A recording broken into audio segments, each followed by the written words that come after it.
Damas y caballeros, he venido a hablarles del hombre del siglo XXI. Aunque, a decir verdad, no les voy a hablar exactamente del hombre del siglo XXI, ya que para el año 2000 el ser humano no habrá cambiado fundamentalmente. Los humanos somos una especie muy estable, una especie que no ha cambiado en 50.000 años y que muy probablemente no volverá a cambiar. Con todo, aunque los humanos no suframos ninguna transformación estructural o biológica, el progreso científico alterará considerablemente la condición humana y los hábitos humanos, sobre todo nuestro comportamiento reproductivo. El progreso científico tiende a tecnologizar, o si lo prefieren, a biologizar a la especie humana, transformándola gradualmente de especie natural u Homo naturalis en especie artificial u Homo biologicus. Uno de los cambios que con toda certeza habrán tenido lugar para el año 2000 es que los humanos gozaremos de una esperanza de vida mucho más elevada.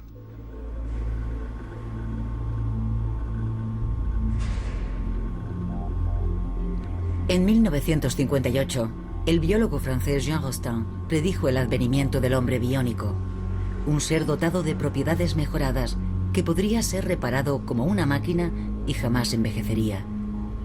Con el descubrimiento del código genético, se perfiló la extraordinaria perspectiva de dominar un día nuestra propia biología.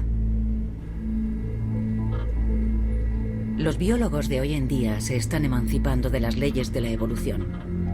Manipulan la materia viva, se insinúan en las células, intervienen en su programación interna y activan, inhiben, corrigen o modifican genes.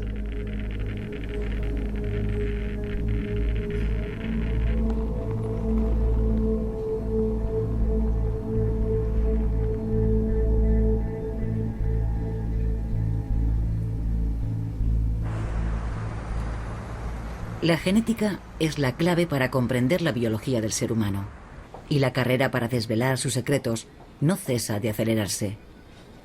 Un equipo de investigadores del Instituto Tecnológico de Massachusetts ha dado con un gen que prolonga la vida de los organismos vivos, desde el más primitivo hasta el más complejo.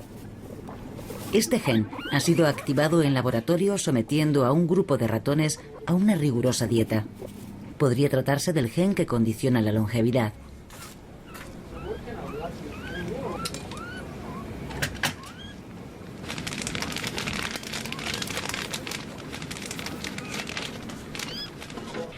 Aquí hay unos 2,5 gramos de pienso. Es aproximadamente lo que come cada ratón todos los días. Por lo general están muy hambrientos y, como se puede imaginar, han perdido peso. Están flacos, tienen poca glucosa en la sangre, poca insulina, pocos triglicéridos y poco colesterol, así que este régimen es muy beneficioso para su salud.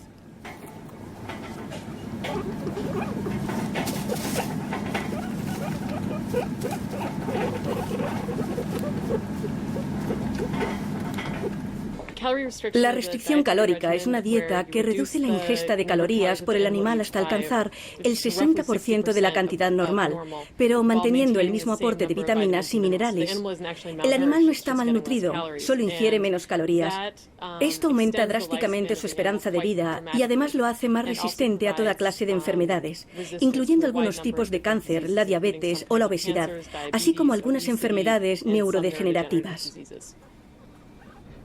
Hace ya algún tiempo que hicimos este fascinante hallazgo.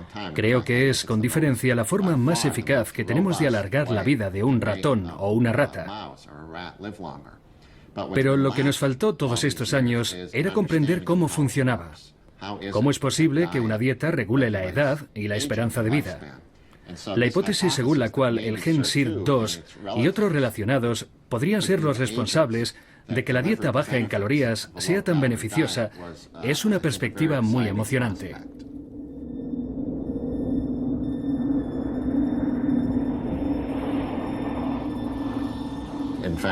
En realidad, nos llevó unos 8 años llegar a la conclusión de que el gen SIRT1 es el gen antienvejecimiento.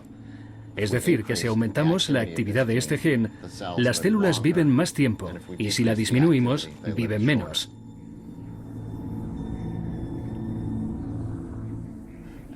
Lo impactante es que si eliminas este gen, los ratones se ponen muy enfermos. Así que es importante que este gen esté presente en los mamíferos. Pero lo interesante es que si estimulamos la expresión de este gen, los ratones presentan algunas de las características de los ratones a régimen. Así pues, tal y como lo veo, esto consolida la hipótesis según la cual el gen SIRT2 y sobre todo el gen SIRT1 de los mamíferos son los causantes, al menos, de algunos de los efectos de la restricción calórica. Por ejemplo, los ratones con un gen SIRT1 muy activo están flacos y su sangre tiene las mismas características químicas que la de los sometidos a régimen.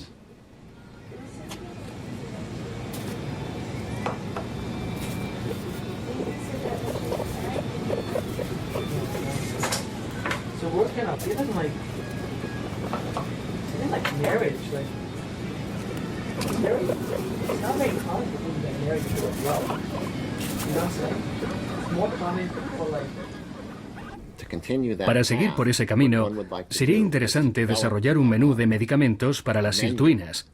La SIRT1, por supuesto, pero igual también las demás sirtuinas de los mamíferos, de la SIRT2 hasta la SIRT7, y probar estos medicamentos contra las distintas enfermedades, primero con animales y luego con seres humanos, en espera de poder comercializarlos. Así pues, creo que esta es la pista que hay que seguir en el campo del envejecimiento y de las enfermedades relacionadas con el envejecimiento. Tenemos que desarrollar lo que sabemos sobre los genes importantes y sus propiedades, como las sirtuinas, que nos permitirán desarrollar medicamentos para combatir las enfermedades ligadas al envejecimiento.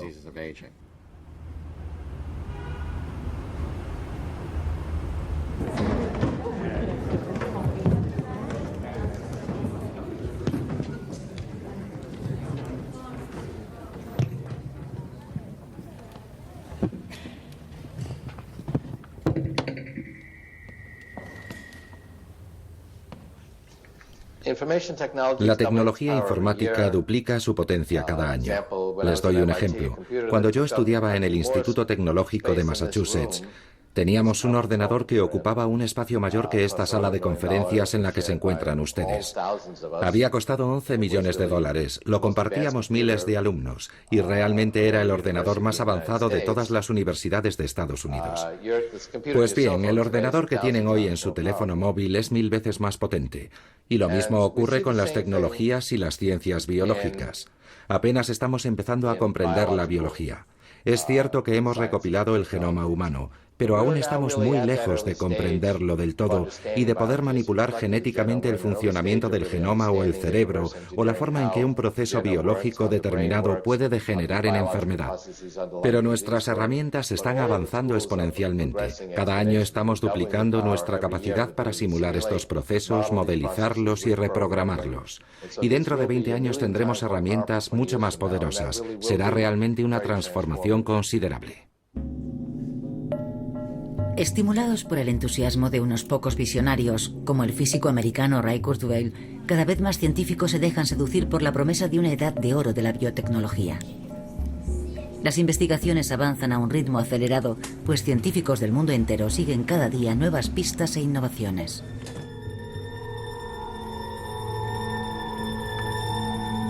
Estamos asistiendo al nacimiento de un campo revolucionario en la medicina regenerativa, que tal vez contribuya algún día a revertir el proceso de envejecimiento.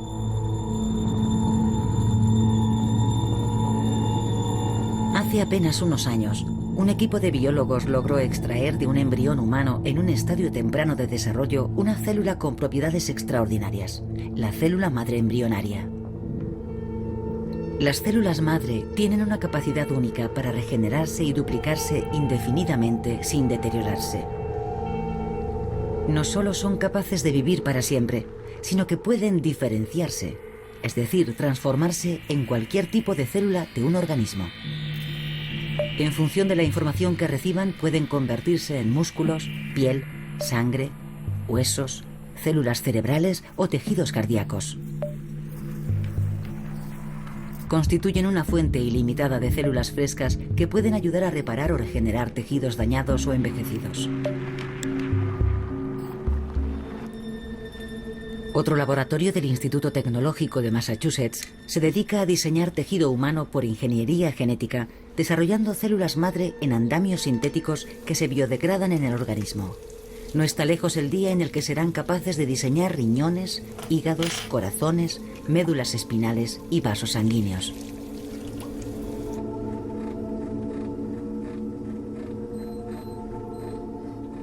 Hay varias fases en el proceso de fabricación de un tejido o un órgano. La primera consiste en desarrollar las células, obtener el tipo de célula deseado. Se puede partir de células madre y convertirlas en el tipo de célula deseado o aislar el tipo de célula que necesitamos, ya sean cartilaginosas, óseas y así sucesivamente. Otro elemento importante son los materiales. ¿Cuál es el material apropiado para el tipo de célula que queremos obtener? ¿Cuál es la forma adecuada de manipularlo, de darle la forma deseada? Luego combinamos ambos elementos. Agregamos las células al andamio de plástico y las cultivamos en lo que llamamos un bioreactor. Durante esa fase hay que alimentarlas con los nutrientes adecuados. Luego cogemos el tejido que hemos creado en el bioreactor y se lo implantamos a un animal o a un paciente.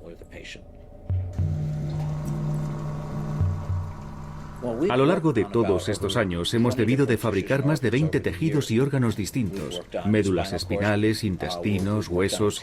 Ahora estamos metidos en un proyecto apasionante: sintetizar genéticamente tejido para fabricar corazones nuevos.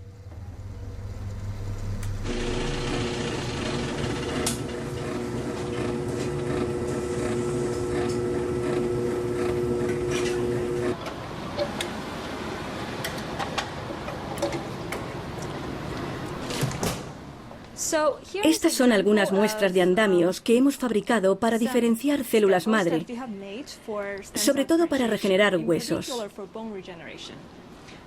Estos andamios están diseñados para ser biodegradables, lo cual significa que a la larga se degradan y pueden ser absorbidos por el cuerpo. Lo más importante de todo es que la forma puede ser moldeada y adoptar cualquier aspecto que queramos darle. El mismo material puede adoptar, por ejemplo, la forma de una oreja, una nariz o una barbilla. Fabricar una porción de tejido se parece mucho a la construcción de una casa. Las células son como los ladrillos con los que hacemos el tejido, y los andamios proporcionan el soporte estructural, al menos en un principio. Una de las tecnologías de las que disponemos es la llamada microfabricación. Hemos logrado emplear la misma tecnología que se usa con los microchips para desarrollar estructuras en una escala microscópica. La unidad de medida es el micrón, y la hemos aplicado a la manipulación de biomateriales. Esto de aquí es un molde de silicona que imita la circulación de los vasos sanguíneos que tenemos usted y yo en el cuerpo. A partir de este molde, vamos a hacer otro molde con polímeros y biomateriales especiales que luego nos servirá para imitar los vasos sanguíneos que tenemos en el cuerpo. Tengo uno de esos polímeros aquí. Este polímero es muy flexible, igual que algunos de los tendones y ligamentos que tenemos en el cuerpo. Otro aspecto importante de estos biomateriales es que son biodegradables. Esto significa que podemos implantarle estos materiales a alguien en el cuerpo y con el paso del tiempo se degradarán y acabarán desapareciendo.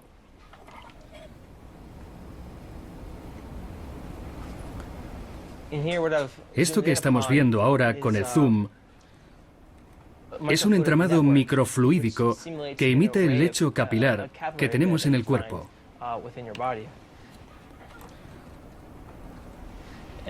Si nos acercamos más, podemos ver unos canales que, al igual que los capilares, se extienden por todo el organismo para irrigar y alimentar las células. Lo que estamos viendo es un espécimen de músculo cardíaco, cuyo tejido hemos obtenido por ingeniería genética. Lo fabricamos combinando células de corazón de ratas recién nacidas con un material de andamiaje especial. Y esta estructura que estamos viendo ahora es lo que denominamos una estructura porosa en forma de acordeón, diseñada para simular las propiedades mecánicas y la estructura real del tejido del músculo cardíaco. Los poros son de unos 400 micrones de largo y unos 200 de ancho. Las células del corazón que tapizan toda la estructura porosa se contraen sincrónicamente.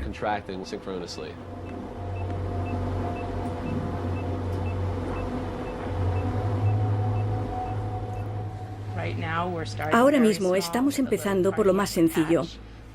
Un pequeño parche cardíaco que se puede aplicar a una zona dañada por un infarto o un injerto vascular que se puede colocar en una aorta u otra parte del corazón. Hay otros equipos fabricando válvulas de tejido obtenido por ingeniería genética. A largo plazo, tal vez se pueda contemplar combinar estos proyectos y reparar un órgano entero, pero eso será más adelante. Nuestro objetivo a largo plazo es llegar a fabricar tejidos y órganos para cualquier paciente que los necesite. Por ejemplo, si alguien necesita un hígado nuevo, un corazón nuevo o un pulmón nuevo, bastaría con fabricarle uno. Es como una fábrica de órganos donde puedes producir un órgano y luego cogerlo de una estantería para trasplantárselo a alguien y así proporcionarle un hígado nuevo, un corazón o un pulmón.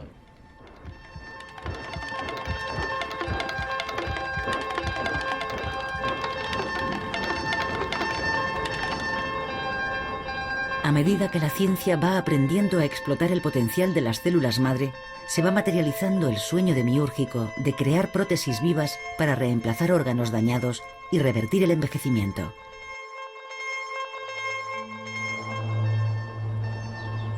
El genetista inglés Aubrey de Grey, de la Universidad de Cambridge, ha elaborado una radical teoría sobre la forma de ampliar la esperanza de vida humana. Asegura que el envejecimiento es una enfermedad curable como cualquier otra y que la muerte no es inevitable. Este polémico científico es uno de los pocos que defienden la hipótesis de la inmortalidad. Estoy convencido de que es probable que la primera persona que llegue a los 1000 años haya nacido ya. Diría que hay una probabilidad del 80%.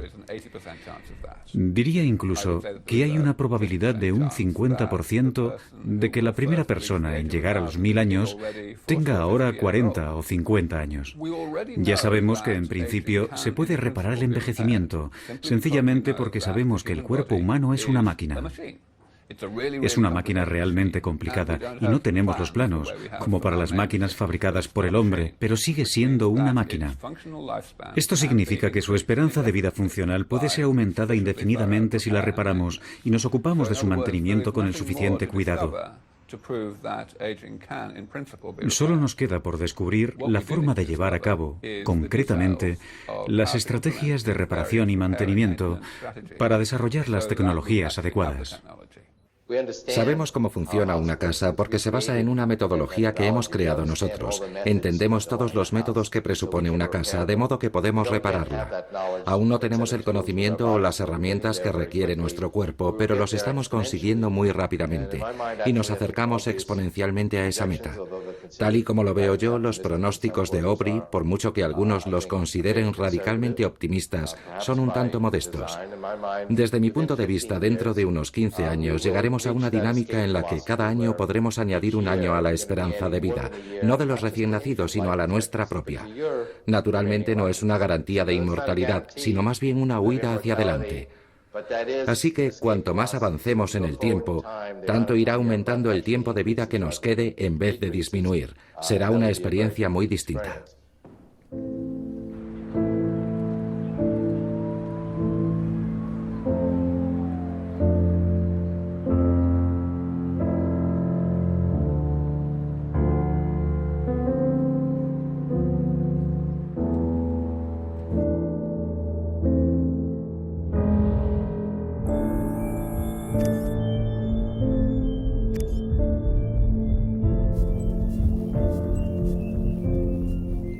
Según los pronósticos más utópicos, la humanidad se dotará de medios para mejorar sus facultades, interviniendo directamente en el sistema biológico de su cuerpo mediante las tecnologías más recientes. Pronto, reprogramar nuestra bioquímica será tan fácil como reprogramar un ordenador. La tecnología de lo infinitamente pequeño está produciendo ya los primeros prototipos que podrán ser empleados en la nanomedicina. Máquinas del tamaño de moléculas que operarán directamente el cuerpo humano desde dentro y administrarán los medicamentos directamente a las células. Para los nanobiólogos, estas máquinas moleculares van a revolucionar el futuro de la medicina. Pronto no habrá una sola enfermedad que se escape de su campo de acción.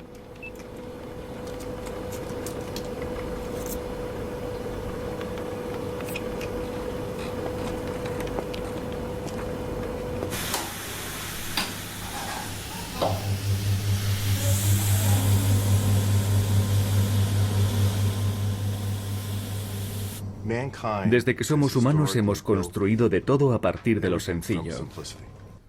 Siempre hemos construido lo complejo a partir de lo sencillo. En las épocas agrícolas y mecánicas hemos construido de todo partiendo de 6 máquinas sencillas, la palanca, la polea, el tornillo. Todo lo que hemos construido a lo largo de este periodo de nuestra historia lo hemos hecho con estas 6 sencillas máquinas. En la era electrónica hemos construido de todo partiendo de 5 máquinas sencillas, la resistencia, el condensador, el inductor. El resultado de todo esto es que ha limitado considerablemente la complejidad de los dispositivos que podíamos construir. En cambio, la naturaleza dispone de una gama de decenas de miles de máquinas sencillas. Yo deseaba tener acceso a esta increíble gama de materiales de construcción para poder construir dispositivos y máquinas que tuvieran una complejidad comparable a la que encontramos en los sistemas vivos. Así fue como nos propusimos averiguar la forma de sacar partido a estas moléculas individuales y ensamblarlas para que hagan lo que queremos que hagan.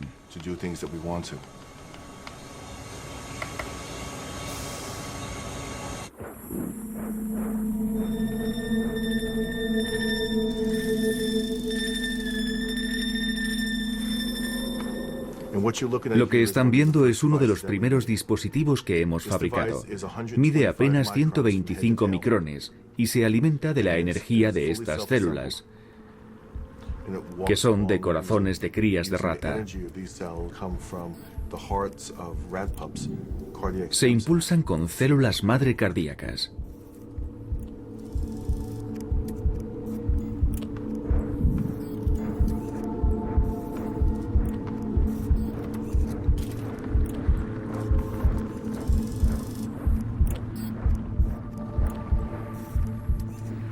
Cuando logramos esto, nos planteamos otra pregunta. ¿Podemos coger esta maquinaria y convertirla en dispositivos, barras y palancas que podamos acabar insertando en el cuerpo?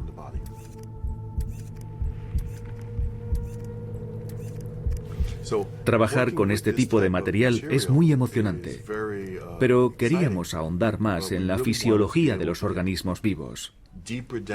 Queríamos ser capaces de fabricar dispositivos que pudiéramos insertar en el nivel más básico de los organismos vivos. Empezamos a trabajar con una molécula llamada ATP sintasa, que es como la central eléctrica de la célula. Funciona como una barra que va girando y accionando unos cilindros.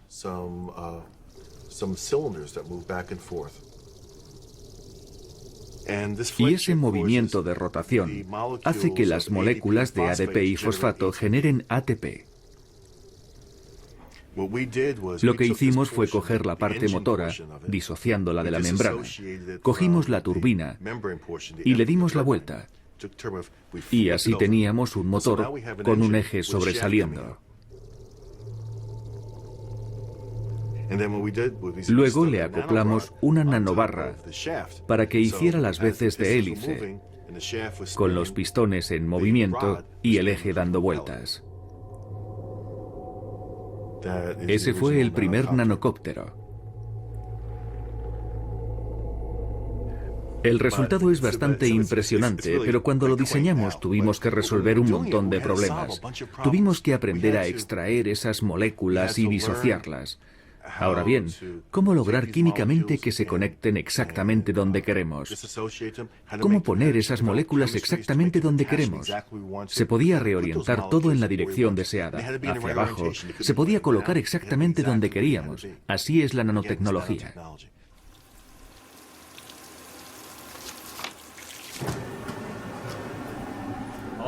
Vale, ¿cuánto? Bueno, algo entre 1 y 100. Entre 1 y 100, vale. Supongo que alcanzará los 100 microlitros. No, quería decir entre 1 y 100 miligramos. Vale. La concentración viene aquí, así que puedes hacer el cálculo. Vale, eso haré. Muy bien, gracias.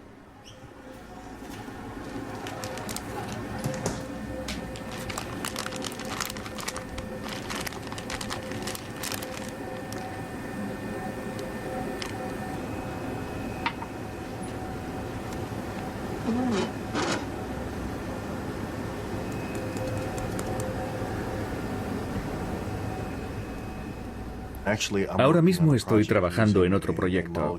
Estamos usando una molécula llamada Phi29. Es como un motor de ARN. Es el motor que usan los virus para almacenar el ADN dentro de la cápside vírica.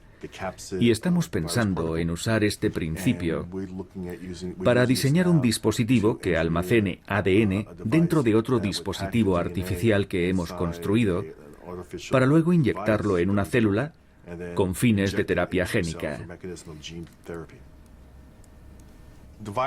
Los virus tienen un contenedor y en el fondo del contenedor hay una especie de motor. Básicamente lo que hace este motor es girar y según va girando recoge espirales de ADN que luego almacena en el contenedor.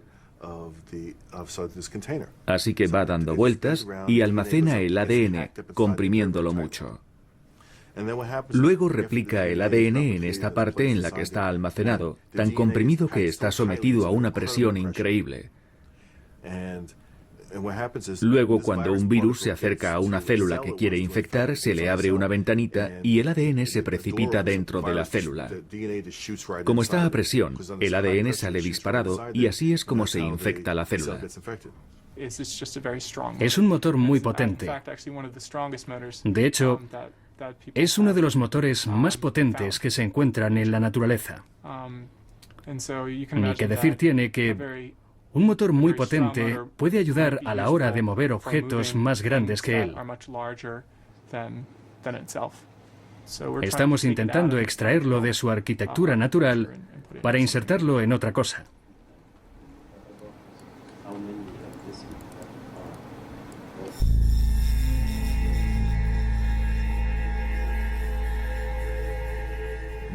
El hecho de trabajar con sistemas híbridos, sistemas que combinan elementos vivos y no vivos, nos da la oportunidad de diseñar dispositivos que se incorporen perfectamente a los sistemas vivos. Lo que estoy tratando de hacer es diseñar materiales y dispositivos que puedan colocarse dentro de una persona y formar parte de su ciclo vital, que se integren a su flujo energético, a su fisiología, y así pasen a formar parte de esa persona. En vez de ser una caja antiestética que le metemos a alguien, lo que intentamos es diseñar un componente que desempeñe una función y que una vez colocado dentro de un individuo no se pueda distinguir de su organismo, que la unión no tenga costuras y ambos parezcan confundirse.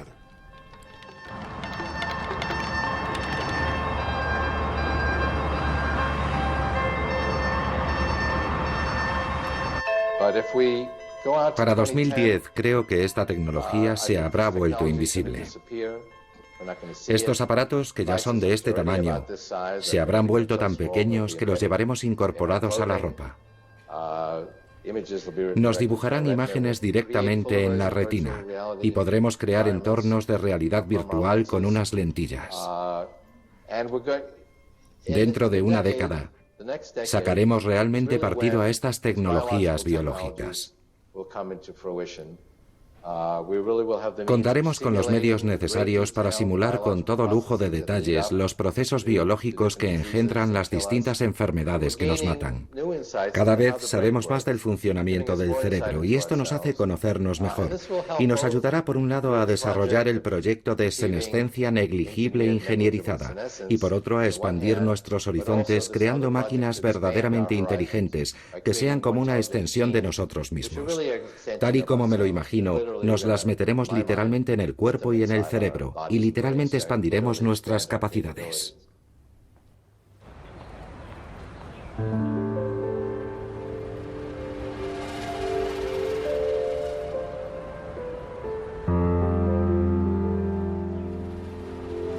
Los avances más recientes de la neurociencia nos permiten contemplar perspectivas emocionantes, aunque un tanto perturbadoras. La neuroimaginería, la estimulación magnética y las neuroprótesis nos brindan nuevas posibilidades de explorar y reparar el cerebro. Un equipo de neurobiólogos de la Universidad del Sur de California lleva más de una década desarrollando una neuroprótesis, un sustituto sintético de la memoria. En apenas 15 años, este aparato podría permitir reparar los daños causados por enfermedades neurodegenerativas como el Parkinson o el Alzheimer, y en último término, erradicar la senilidad. ¿Serán estas nuevas prótesis el primer paso para obtener una mente en forma dentro de un cuerpo inmortal?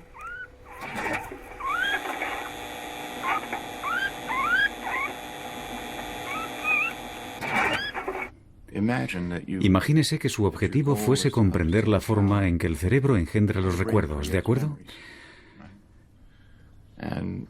Tenemos un montón de teorías sobre la forma en que el cerebro engendra los recuerdos y los evoca. Son teorías muy cognitivas, de muy altos vuelos, muy conceptuales. Ahora bien, ¿cómo podemos partir de esa comprensión conceptual del cerebro? No estoy diciendo que no esté bien, probablemente sea muy correcta, pero ¿cómo podemos partir de esa comprensión conceptual del cerebro y reducirla a un microchip?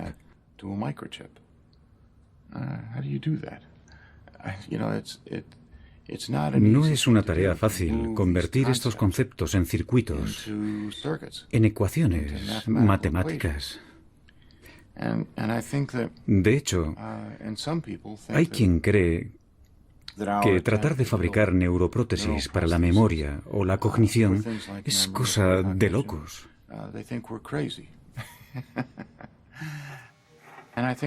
Creo que el problema es que la gente sigue concibiendo la cognición, el lenguaje o la memoria en términos de conceptos.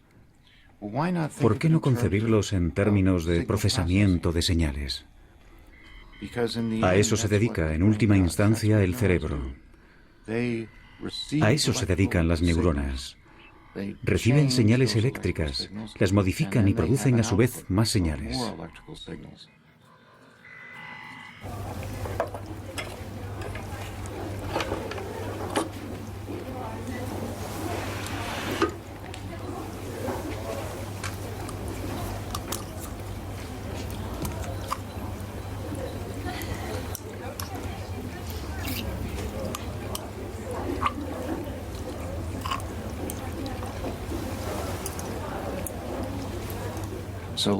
Démosle, pues, a una neurona todos los estímulos posibles, es decir, una serie de intervalos aleatorios.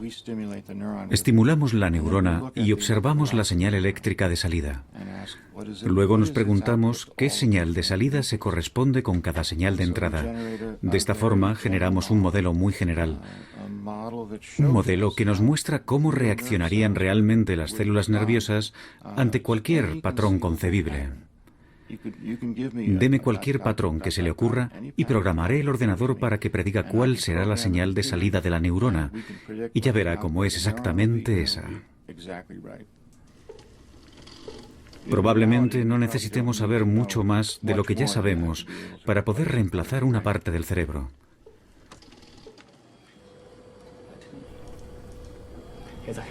Esto es un corte de hipocampo, tiene 3 regiones. La señal parte de aquí y va hasta C3 y se propaga desde C3 hasta C1. De modo que si efectuamos un corte entre ambas regiones, como hemos hecho aquí, y enviamos un estímulo, seguirá habiendo actividad en esta región, pero no observaremos ninguna respuesta en C3 o C1 porque estarán dañados. Hicimos esto para recrear lo que le había ocurrido a un paciente que tenía la región C3 dañada. Acabamos construyendo este chip FPGA para reemplazar la región cerebral dañada. Lo que hace este chip es predecir matemáticamente cuál debería ser la actividad en C1. Si nos fijamos solo en las señales de salida, no percibimos ninguna diferencia entre esta prótesis y lo que puede observar en este corte intacto. Dicho de otro modo, hemos reemplazado funcionalmente una región C3 dañada con este chip FPGA. El chip cerebral no repara realmente la región dañada, sino que ocupa su sitio. Es un sustituto. En el fondo, eso es lo que estamos intentando hacer. Crear un sustituto.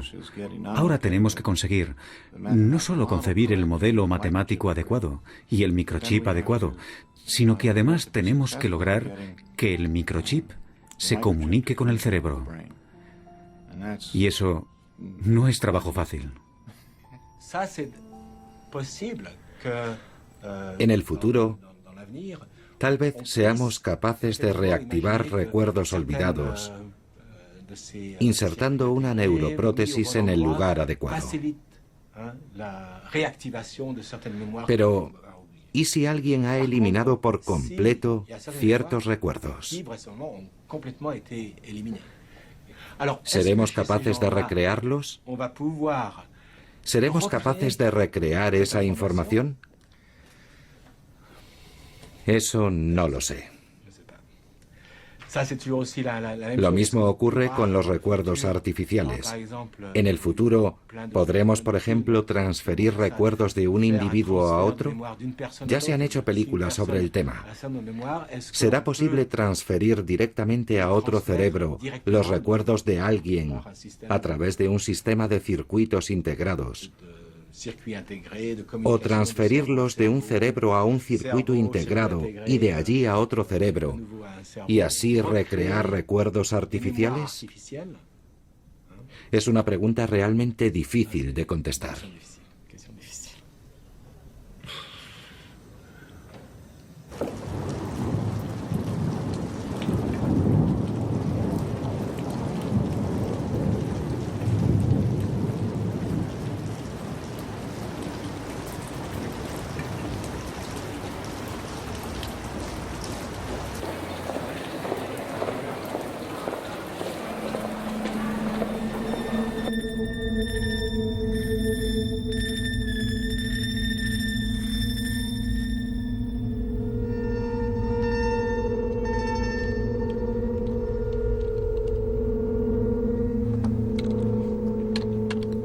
Parece prácticamente imposible reducir la inteligencia humana a un conjunto de ecuaciones. Y sin embargo, un equipo de neurocientíficos del Instituto Federal Suizo de Tecnología está creando un cerebro virtual, una réplica perfecta de un cerebro de rata, con la ayuda de uno de los superordenadores más potentes del mundo. Dentro de 10 años, cuando haya finalizado el proyecto, el programa Cerebro Azul permitirá simular y visualizar las funciones electroquímicas del cerebro que le ha servido de modelo. Puede que de las interacciones entre miles de millones de conexiones neuronales emerja un atisbo de inteligencia. Los investigadores esperan que este simulador de cerebro les ayude a desvelar el secreto de la conciencia humana.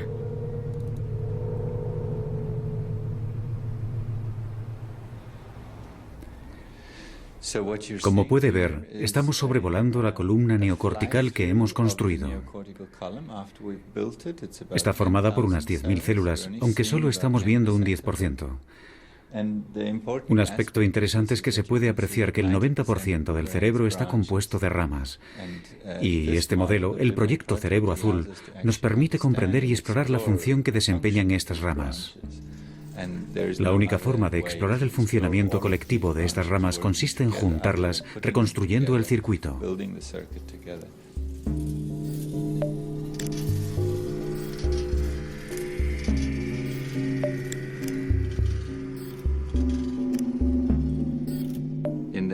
En último término, es este módulo, este procesador, lo que nos permitirá comprender la inteligencia humana. Aunque solo lo estemos estudiando al nivel de un mamífero inferior, como es un roedor, es el primer paso que nos permitirá comprender más adelante las propiedades que presenta este circuito en el caso de los seres humanos.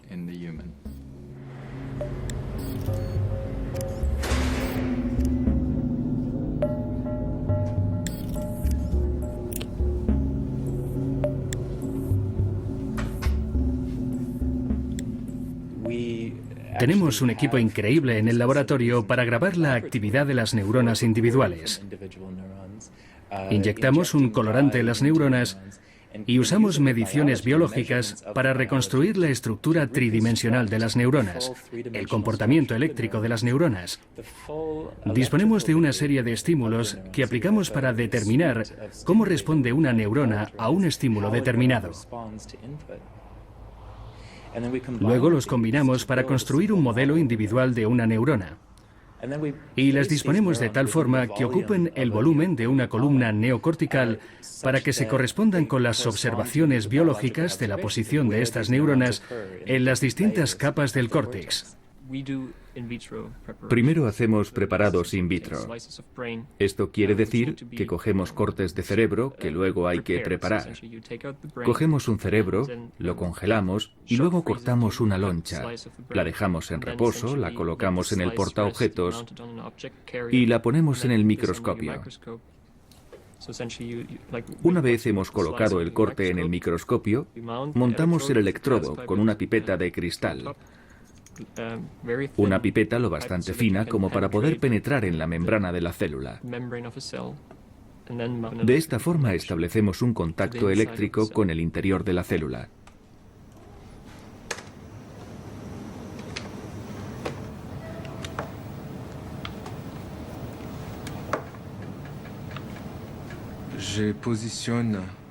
Estoy dirigiendo la punta de la pipeta hacia la célula.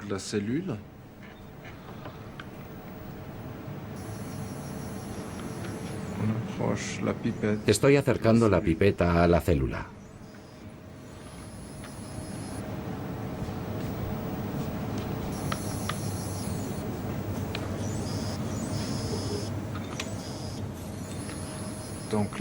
Nos estamos acercando a la célula. Aún no se puede ver.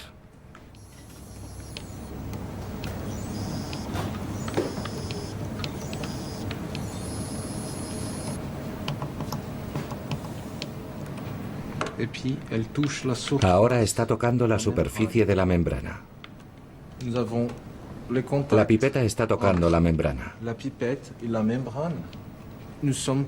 Ya podemos empezar a grabar la actividad celular.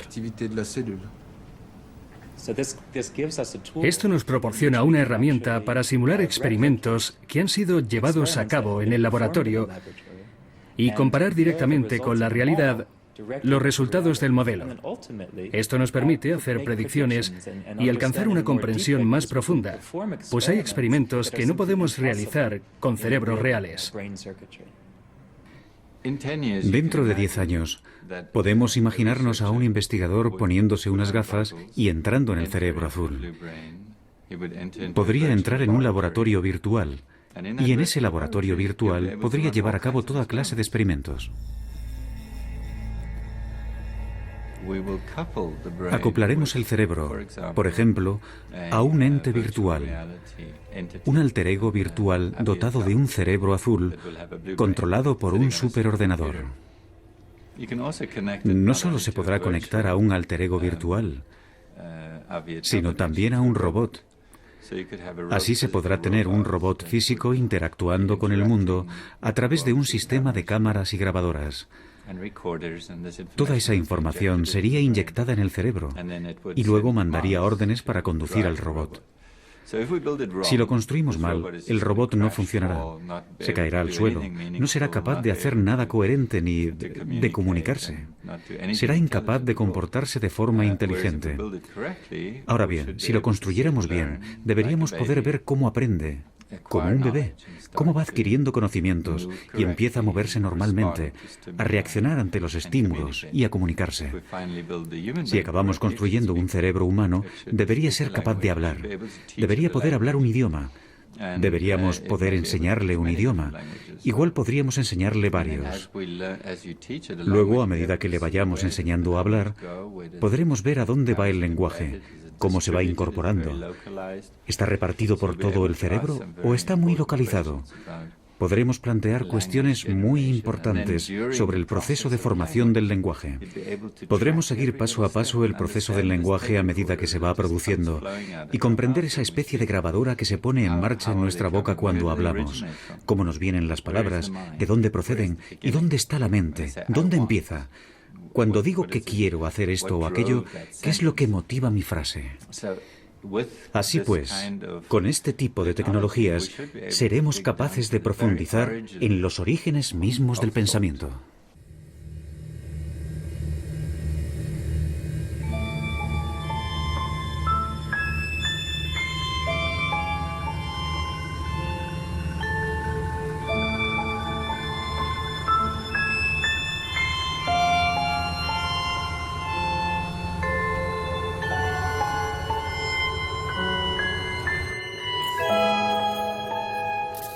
Las barreras éticas se están viniendo abajo poco a poco y no estorbarán el progreso científico por mucho más tiempo. Pero, ¿y si nuestro desbocado afán por dominar nuestra propia biología fuese una carrera sin fin? ¿Y si la salud perfecta fuese un ideal ilusorio? Tal vez logremos diseñar algún día nuevos genes, nuevos órganos, nuevos recuerdos. Pero nos expondríamos a alterar por el camino el núcleo mismo de nuestra identidad.